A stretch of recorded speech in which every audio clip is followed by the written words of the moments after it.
ప్రధాని మోదీ గన్నవరం విమానాశ్రయం చేరుకున్నారు. అక్కడ పరిస్థితిని మా ప్రతినిధి జయప్రకాష్ ప్రత్యక్ష ప్రసారం ద్వారా అందిస్తారు. జయప్రకాష్, చెప్పండి, అక్కడి తాజా సమాచారం ఏంటి? మౌనిక, ఇప్పుడే ప్రధానమంత్రి గన్నవరం ఎయిర్పోర్ట్ కి చేరుకున్నారు.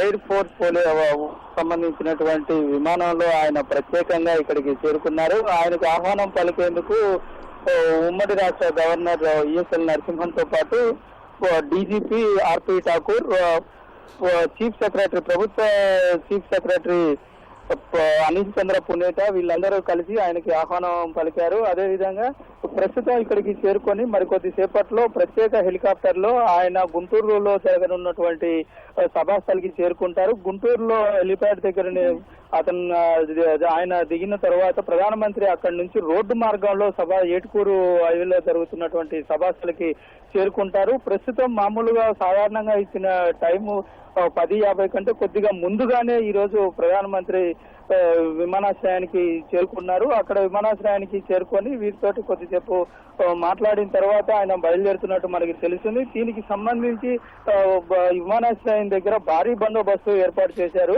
ప్రధానమంత్రి వస్తున్న సందర్భంలో ఎస్పీజీ బలగాలు ముందుగానే ఇక్కడ వచ్చి పూర్తిగా విమానాశ్రయాన్ని వాళ్ళ స్వాధీనంలోకి తీసుకొని అన్ని చుట్టుపక్కల దీనికి ప్రత్యేకమైనటువంటి భద్రతా ఏర్పాట్లు చేశారు. వారితో పాటు స్థానికంగా ఉన్నటువంటి పోలీసులు కూడా వారికి పూర్తి స్థాయిలో సహకరిస్తున్నారు. అదేవిధంగా ప్రధానమంత్రి ప్రధానంగా ఇచ్చినటువంటి హామీలు నెరవేర్చట్లేదు అనేటువంటి ఉద్దేశంతో చాలా చోట్ల నిరసన గళాలు వెల్లువెత్తుతున్నాయి. ఈ నేపథ్యంలోనే కొన్ని చోట్ల వాళ్ళు నిరసనలు చేయడంతో పాటు వామపక్షాలు సైతం ప్రత్యేకంగా ఇస్తా అన్నటువంటి ప్యాకేజీకి సరైనటువంటి ఇది కల్పించకుండా, హోదా కూడా అసలు కల్పించకుండా ఇస్తామని ఎలక్షన్లలో ముందు ఇస్తామని చెప్పి ఆ తర్వాత వీళ్ళే హామీ ఇచ్చినటువంటి వాళ్ళే దాన్ని వ్యతిరేకించడం చాలా అన్యాయం అని, ఆంధ్రప్రదేశ్ ని ఇప్పటికే సంక్షోభంలో ఉంది,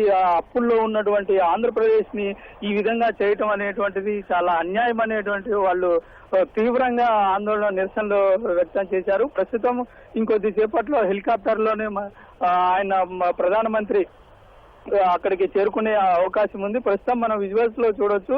ఇక్కడికి చుట్టుపక్కల ఎటువంటి ఏమీ జరగకుండా ఉండేందుకు బలగాలు మాత్రం పూర్తిగానే మోహరించాయి. ప్రస్తుతం ప్రధానమంత్రికి ఆహ్వానం పలికినటువంటి గవర్నర్ ప్రస్తుతం అక్కడే ఉన్నారు. మరికొద్ది సేపట్లో ఆయన ఇప్పుడు మనం చూడొచ్చు విజువల్స్ లో హెలికాప్టర్ లో మరికొద్ది సేపట్లో ఆయన బయలుదేరుతూ ఉన్నారు.